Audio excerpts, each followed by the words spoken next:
Welcome to Penrose Learning, where we make understanding easy. You start by choosing a cloud project and enabling the map's JavaScript and geocoding APIs so requests resolve. Once done, enable billing to lift quota limits and create an API key.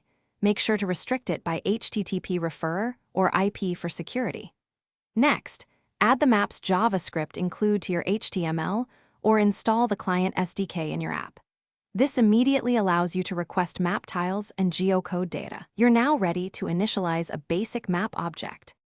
You now instantiate a map with a center coordinate, zoom level, and optional map ID or custom styles so it matches your design. Then call services.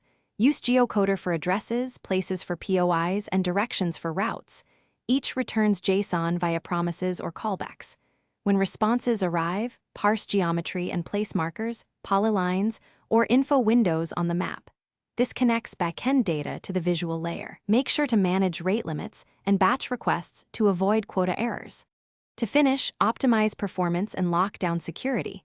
Cache geocoding results, throttle requests, and cluster markers client-side if you have many points. Rotate and restrict your API key regularly, monitor quota usage in Cloud Console, and enable verbose logging to trace failures.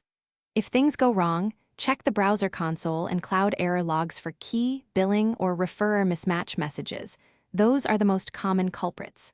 Finally, iterate on rate limiting and retry logic to make the integration reliable and cost-effective.